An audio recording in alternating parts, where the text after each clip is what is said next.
This video nobody asked for.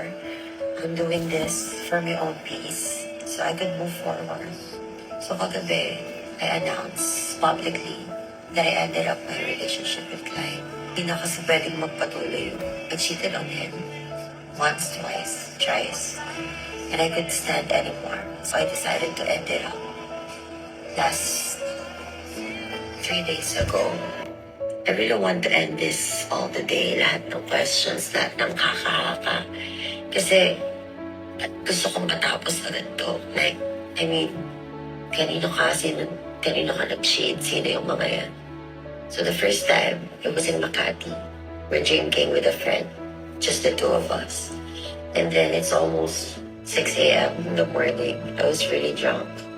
And then there's this Taiwanese guy that joined in our table. And then I just woke up. Nakatabi ko na siya sa bed. And it happened because, of course, I chose it to happen. And then, nung nagising ako, he was about to leave because he needs to catch a flight.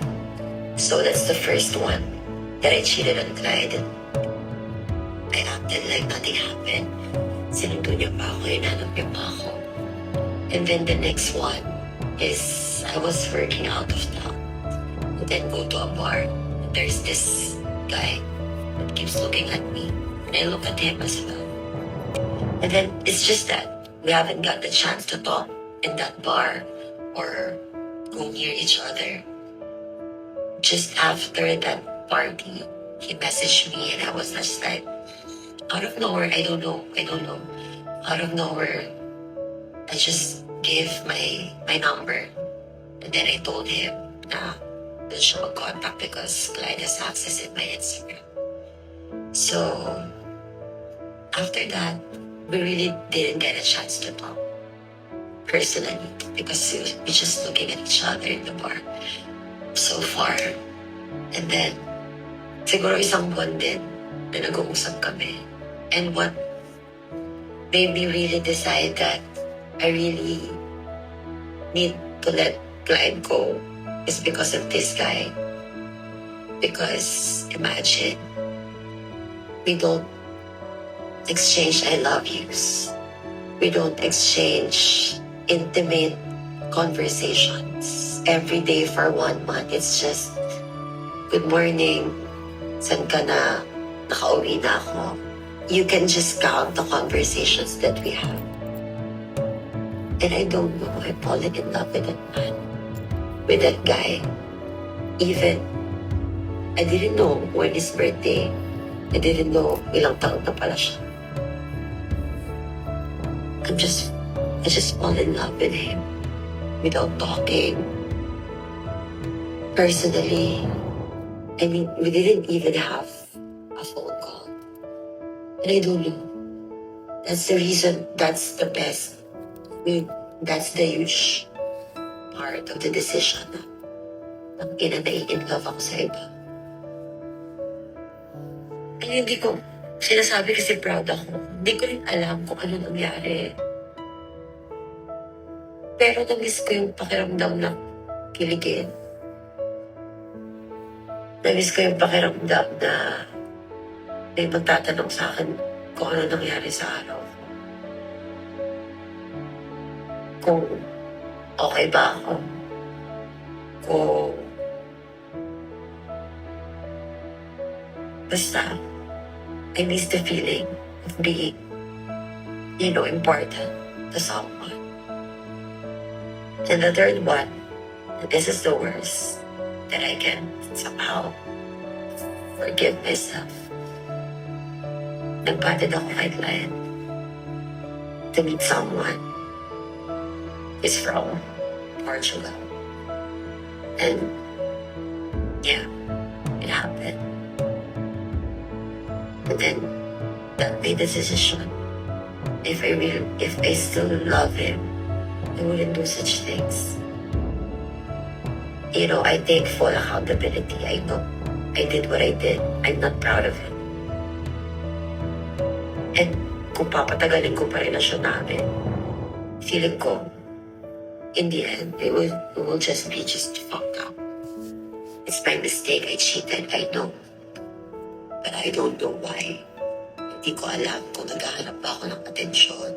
Hindi ko alam kung ubos na ba yung piling, ubos na ba yung... Hindi ko alam. And I'm saying this because I want to end the haka-haka and all. This is the answer coming straight from my mouth, not in any other people's mouth. This is what happened. I need to let Blind go is because of this guy. Because imagine, we don't exchange I love yous. We don't exchange intimate conversations every day for 1 month. It's just, good morning, saan ka na? Nakauwi na ako. You can just count the conversations that we have.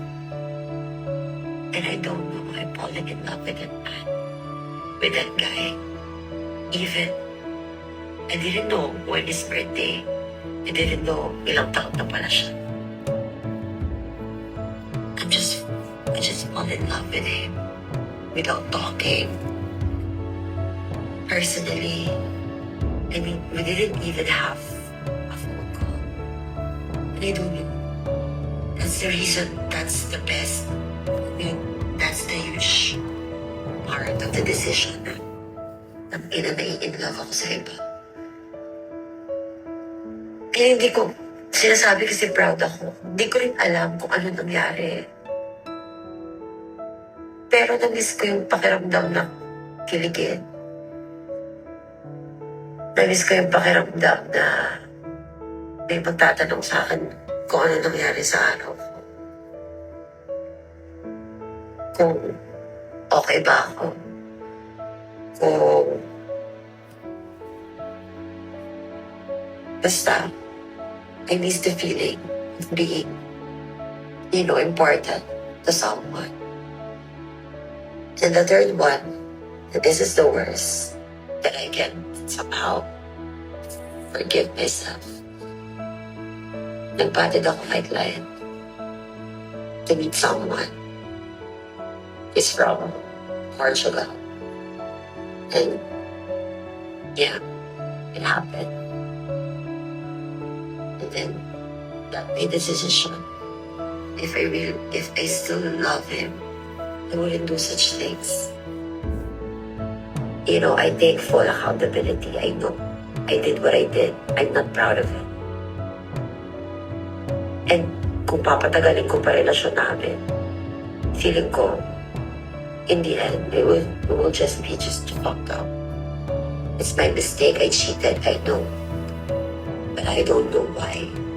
Hindi ko alam kung naghahanap ba ako ng atensyon. Hindi ko alam kung ubos na ba yung piling, ubos na ba yung... Hindi ko alam. And I'm saying this because I want to end the haka-haka and all. This is the answer coming straight from my mouth, not in any other people's mouth. This is what happened.